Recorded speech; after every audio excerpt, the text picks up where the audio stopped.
নমস্কার, আমি অনুপ। আমি সেদিন গিয়েছিলাম খড়কি মৎস্য প্রকল্প, যেখানটায় আছে আমার বাড়ির খুব কাছাকাছি। এদের চাষটা হয়, মাছের চাষ করে ভেড়িতে। সেখানে গেছিলাম। এখান থেকে সকালবেলা সবাই মাছ নিয়ে যায়, মাছ নিয়ে বিক্রি করে। এরা মাছগুলো বেশিরভাগ নিয়ে যায় পাইকারি বাজারে নিয়ে চলে যায়।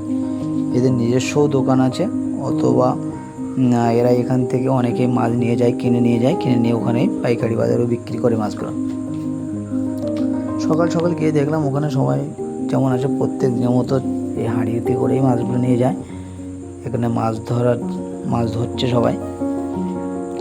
মাছগুলো ধরে তারপর নিয়ে আসবে, ওই দূরে ওখানটায় ধরে নিয়ে তারপর মাছগুলো নিয়ে আসবে, কাছে নিয়ে আসবে, নিয়ে এলে এখান থেকে নিয়ে যাবে মাছগুলো।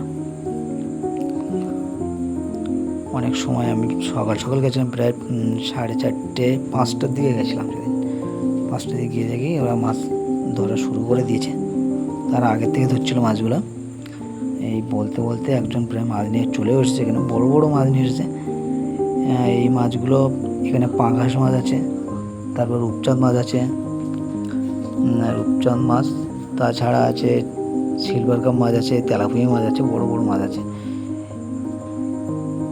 এটা আনন্দপুর আছে। আনন্দপুর থেকে কিছুটা এগিয়ে গেলে উচ্চপোতার পরে খড়কি পড়ে, ওখানটায় আসে এই ভেড়িটা। এই মাছগুলো প্রায় 6-7 মাস হবে, 6-7 মাসের মাছ। বড় মাছগুলো 2 কিলো 2.5 কিলো করে ওজন আছে মাছগুলো। প্রত্যেকটা মাছের ওজন হচ্ছে 2 কিলো 2.5 কিলো হবেই। ছোট বড় তো আছেই, কিন্তু বেশিরভাগ মাছই 2 কিলো 2.5 কিলোর উপরেই।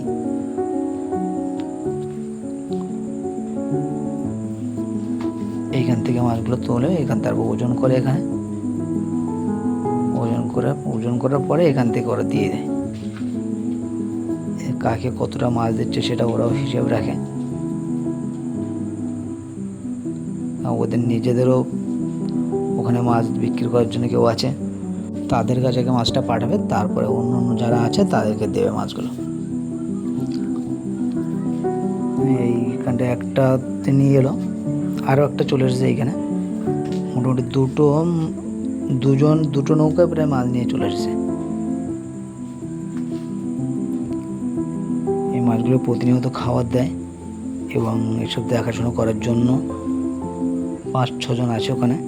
এরা সবসময় এখানটায় মাছ দেখাশোনা করা, মাছের খাবার দেওয়া, এই ভেড়িটাতে জল চেঞ্জ করা, বা বৃষ্টি হলে যদি বেশি জল হয়ে যায় সেক্ষেত্রে জলটাকে বের করে দেওয়ার জন্য এখানে সবসময় লোক রাখা আছে।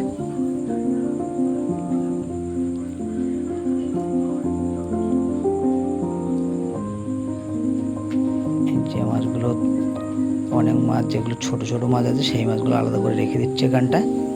এই মাছগুলো পরে ছেড়ে দেবে, বাদ বাকি মাছগুলো এখানে তুলে বিক্রি করে দেবে ওরা। এরা অনেক রকমের মাছ চাষ করে এখানটাতে। এখানে ছাড়া আশপাশে আরও 2-1 ভেড়ি আছে। এখানটায় বড় বড় মাছই পাওয়া যায় বেশিরভাগ টাইম।